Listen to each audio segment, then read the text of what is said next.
It's 6:47 a.m. and Elena is staring at her Schwab app on the kitchen counter. Coffee going cold. Her retirement account just dropped $9,000 while she slept. She's 61. Her finger hovers over sell all. This is the moment that separates investors who build wealth from investors who destroy it. And the data on that split between panic sellers and patient holders is absolutely brutal. Let me show you.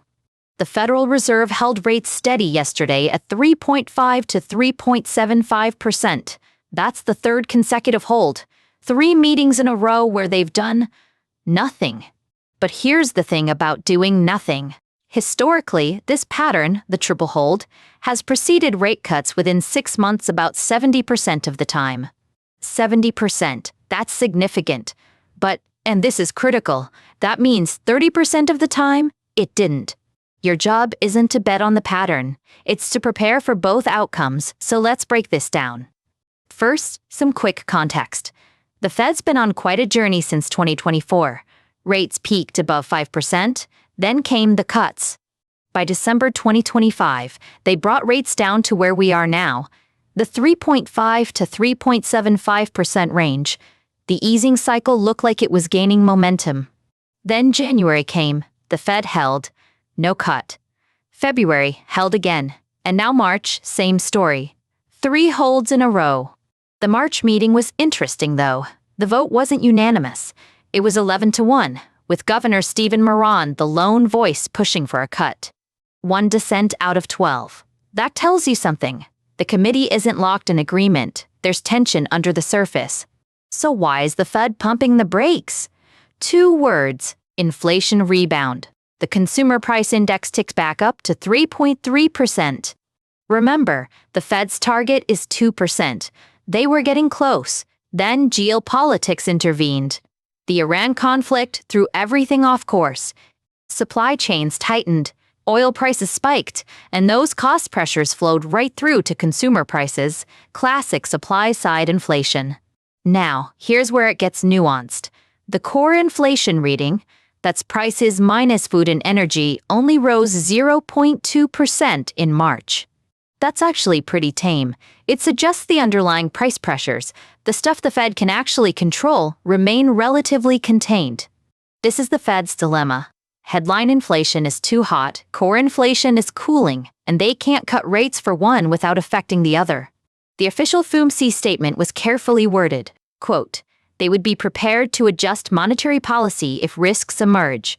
Classic Fed speak for keeping options open. So what does the historical data tell us? Let's look at previous triple hold periods. They tend to happen at inflection points, moments of genuine uncertainty.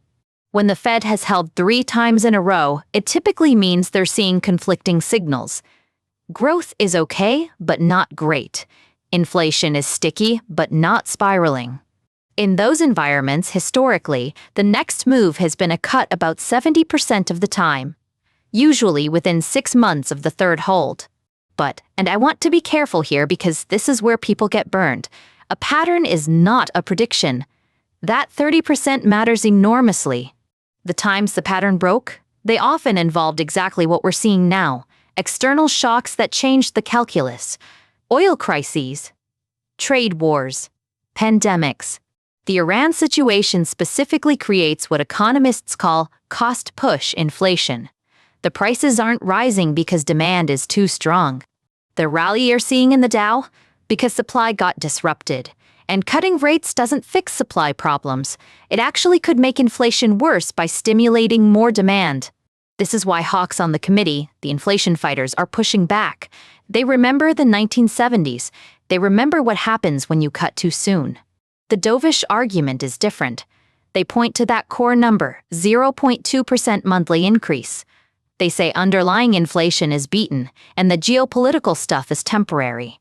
Governor Miran, the lone dissenter, argued that waiting too long carries its own risks. Unemployment could tick up. Growth could stall. The futures markets are placing their bets. They're pricing rates to stay around 3.6% through early 2027, then drift down toward 3.4% by early 2028. That's a slow glide, not a sharp drop. The market is saying, don't expect dramatic moves. Expect grinding patience. Most analysts now expect just one cut in 2026. One. And even that's contingent on inflation cooling further and the labor market softening. The next FOMC meeting is April 28th and 29th. All signs point to another hold. That would make 4 in a row. Now here's the honest version of what that means. Nobody knows what rates will do in 6 months. Not the Fed, not Wall Street, not your favorite finance podcast. What we can do is look at what the data has shown historically, with the full understanding that history rhymes more than it repeats. So let's talk about what happened to investors during previous triple hold periods. This is the data that matters for your portfolio. Investors who panicked during the 3 previous triple holds and moved to cash for 6 months, they missed an average market rebound of 14.2%. 14.2%. Let that sink in. That's the average cost of letting fear make your financial decisions.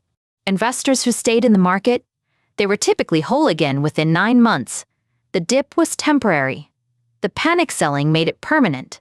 This is the core lesson every market cycle teaches us. And every market cycle, people have to relearn it the hard way. So what should you actually do with this information? Now, your situation is specific to you. Your risk tolerance, your timeline, your tax bracket, all change the math. But here's a framework you might consider. First, resist the urge to time the Fed. The historical data suggests staying invested beats jumping in and out. If you're positioned appropriately for your goals, consider staying the course. Market timing is seductive, but the data on it is pretty clear. Most people get it wrong. Second, if you're concerned about rates staying higher for longer, you might want to review any variable rate debt you're carrying. Mortgages, credit lines, business loans. Refinancing into fixed rates while they're still relatively elevated, but stable, could make sense for some borrowers. It depends on your specific situation. Third, consider locking in current CD and high-yield savings rates. They're still sitting above 3.5% at many institutions. Those rates are historically attractive. If cuts do eventually come, those yields will drop. Locking in now captures the current environment. Fourth, and this applies if you think cuts are coming, longer duration bonds tend to perform well when rates fall. The math works in your favor. But remember, and this is important, if rates don't fall, longer duration bonds can work against you. There's no free lunch here. The honest truth? Both outcomes are plausible. The 70-30 split isn't a guarantee, it's a probability. You should prepare for either scenario. Now, let me share something I think is underappreciated. The current effective federal funds rate is 3.64%. That's meaningful context. That's well above the near-zero rates we saw for much of the 2010s. Money actually costs something now. And that changes how you should think about opportunity. Cash isn't trash anymore. Parking money in treasuries or money markets while you figure things out isn't the wealth destroyer it was during the zero-rate era. You can earn 3.5% essentially risk-free while you wait. That's not nothing. That's the Fed funds rate working in your favor. Here's what I find fascinating about this moment. Everyone's looking for the clear signal, the definitive answer, and the Fed is basically saying, we don't have one either. They're watching the same data we are, waiting for the same clarity. The difference is they have to make the call. And right now, the call is to wait, to hold, to see if the Iran situation resolves or escalates, to see if inflation drifts back down or digs in. For what it's worth, and this is not financial advice, this is just perspective, I think the key insight is preparation over prediction. Build a portfolio that can handle either outcome. Don't bet everything on the historical pattern. Don't ignore it either. Position for optionality. And if you're feeling anxious about all this, if your finger is hovering over that sell all button like Elena's, take a breath. The worst financial decisions almost always get made in moments of fear. The best ones get made in moments of clarity. Wait for clarity. If this kind of analysis helps you think through market moments, hit subscribe. We break down stories like this every week. No hype, just the data. Let me bring this back to Elena. Remember her? Kitchen counter, cold coffee, retirement account down $9,000 overnight. What does she actually do? The historical data says hold.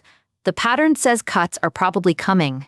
But her situation, her timeline, her risk tolerance, that's hers alone. The smart move isn't to act on one data point. It's to know which data points deserve your attention and which ones are just noise designed to make you feel something. This content is for educational and informational purposes only and does not constitute financial advice. Always consult with a qualified financial advisor before making investment decisions. I'm your host. This has been Money Moves Daily. See you next time.